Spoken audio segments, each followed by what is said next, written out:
ये बेगैरती बस करें, ये पाकिस्तान के अवाम के साथ खिलवाड़ न करें। पहली बात प्रोटोकॉल की, इससे ज्यादा शर्मनाक बात नहीं हो सकती है। ये जुर्म है, जुर्म है। आप देखें कि 216 ताज़ीरात पाकिस्तान एक मफरूर सजा याफ्ता को पनाह देना या उसको जो है रिसीव करना, ये जुर्म है ताज़ीरात पाकिस्तान में। ओ भाई, जहां आपने इतने कानूनों को तहस नहस फेरी, वहां इसको भी तरमीम कर देना था।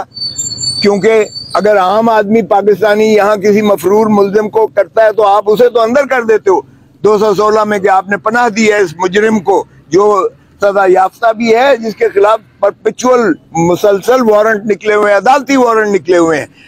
लेकिन उनका तो आप ऐसे दिखा रहे हो और कि एम्बेसडर हमारा गया है, एम्बेसडर उसे रिसीव सी ऑफ करने गया है।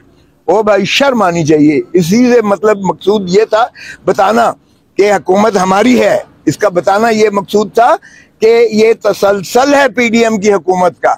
उनके 4-5 वजीर जो है पीडीएम, ये यानी नवाज शरीफ के, शरीफ बरादरान के, फवाद अहमद फवाद से लेकर, आज चीमा से लेकर, डॉक्टर साहब से लेकर, ये बताना था एम्बेसडर का वहां आना कि अभी भी ये जो है हुकूमत इन्हीं की है।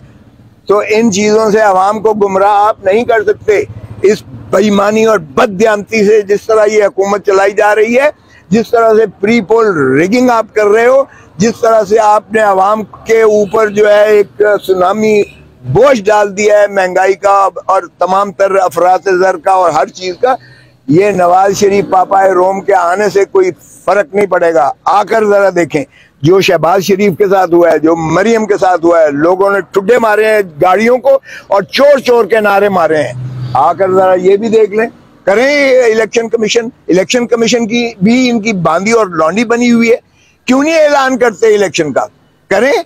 90 दिन कहाँ गए? मैं सुप्रीम कोर्ट से भी विनती करता हूँ, खुदारा काजी फाइज ईसा साहब बहुत दबंग हैं, आए और आइन को मुसल्लम करें, आइन को पर अमलदारी यकीनी बनाएं, 90 दिन के अंदर इलेक्शंस कराएं, केयर टेकर को चेयर टेकर ना बनाएं और केयर टेकर्स को नवाज शरीफ की जो है एक गुलाम हुकूमत ना बना के तस्वर दें। ये अगर एम्बेसडर उसको जो है सी ऑफ करने जाता है तो इसका मतलब यही है कि केयर टेकर्स उन्हीं की गुलामी में अभी तक वो जो है शरीफ बरादरानी हुकूमत कर रहे हैं इस मुल्क के ऊपर।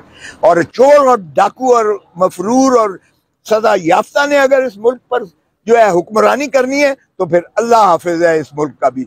और अल्लाह ताला से मैं दुआ गो हूं कि अवाम को जो है अल्लाह मुखलसी दिलाए इन डाकुओं चोरों से। पीपल्स पार्टी फलस्तीन पर क्यों बयान नहीं दे रही? यस, मैं तो हैरान होता हूं कि देखें, उन्होंने, उनकी अजमतों को सलाम है कि जिस तरह उन्होंने 5000 मिसाइल मारे हैं, उन्होंने दुनिया सारी को बता दिया है कि तुम्हारी सारी दुनिया की जो है इंटेलिजेंस अल्लाह अल्लाह अल्लाह के जो है सिपाहियों को नहीं रोक सकती। और मैं तवक्को करता हूँ मुस्लिम उम्मा सारी उठे खुदारा और फलस्तीनी भाइयों के साथ यकजहती का इजहार करे।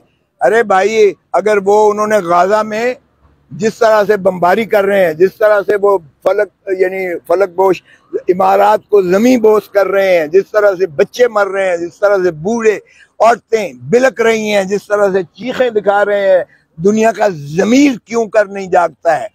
अब वहां इसराइल को तो जो मर्जी खुली छुट्टी है कि वो जो करे, गासिब है इसराइल। और ये किबला अव्वल हमारा इस्लाम का एक फख्र है जिस पर हम पता नहीं इस्लामिक उम्मा क्यों सोई हुई है। इसलिए इस्लामिक उम्मा को और पाकिस्तान की हुकूमत को जो सबसे बड़ी इस्लामी रियासत है इस वक्त, इस पर ज्यादा जिम्मेवारी आयद होती है। काश के कोई दबंग प्राइम मिनिस्टर और दबंग हुकूमत होती जो मुसलमानों की तर्जमान होकर और कौम को यक आवाज खड़ा कर देती। मैं देखता हूँ फिर कैसे, अगर ये मुसलमान जो है, जो 2 अरब है इस वक्त दुनिया में, अगर ये सिर्फ एक नारा भी मारे तो चीखें निकल जाएंगी इसराइल की, और अमेरिका को जुर्रत नहीं होगी कि वो आकर वहां बेड़ा अपना लेकर आए। ये बेड़े हमने देखे हैं, ये बेड़े कुछ नहीं करते। जब ईस्ट पाकिस्तान का टूट रहा था तो उस वक्त भी एक 7वां बेड़ा आ रहा था अमेरिका का। ये अपने मफादात के सिर्फ जो है पैरवी करते हैं, ये दुनिया में किसी के साथ मुखलिस नहीं है ये जो है। और सैवानी कुव्वत जो है जिसने गलबा किया हुआ है, गसब किया हुआ है, मैं पाकिस्तानी हुकूमत को कहता हूँ गैरत पकड़ो खुदारा, गैरत पकड़ो, मुसलमानों के साथ जो जुल्म हो रहा है इसके साथ इज़हार यकजहती दिखाओ और करें। मैं सबसे पहले जो है जान देने को तैयार हूं और जो है जहां कहेंगे ये भाई, अब तुम अमेरिका तो जंगें लड़ते हो, यहाँ तो तुमने शहादत के दर्जे पैदा किए, यहाँ तो तुमने अफगानिस्तान में तो तुमने भगाया, सुपर पावर अमेरिका को बना दिया, उसकी 9/11 पर भी तुमने की अमेरिका की। अपने मुसलमानों के लिए क्यों नहीं खुदारा अपना जो है जज्बात का इजहार करते। और सऊदी अरब को देखें, 98% सऊदी जो हैं वो फलस्तीनियों के साथ हैं, फलस्तीनियों के साथ हैं। लेकिन MBS को पता नहीं क्या है कि वो यहूदी एम्बेसडर को भी बुलाता है और वो वहां अमेरिका की गुलामी में धसे चले जा रहे हैं। तो गैरत पकड़ेंगे। OIC मुस्लिम उम्मा के 56 ममालिक हैं और वो इतना सा इसराइल है, सीने के ऊपर मूंग दल के बैठा हुआ है। और हम जो है अपने बंदों को भी मरवा रहे हैं, अपनी जमीनों को भी मरवा रहे हैं। और गाजा को उसने जमीन बोस कर देना है, लाखों बंदा उसने दफन कर देना है। इबरत का निशान आपको जिस तरह भुट्टो को बनाया गया था उसी तरह गाजा के मुसलमानों को बना दिया है। और अब मुसलमान उम्मा और दुनिया देख रही है तमाशबीन बनकर। उठो, जागो खुदारा और ये गैरत पकड़ो। और मुसलमान जहाँ खून गिर रहा है वहां तुम कम से कम पसीना तो अपना बहा दो। सर ये बताइएगा कि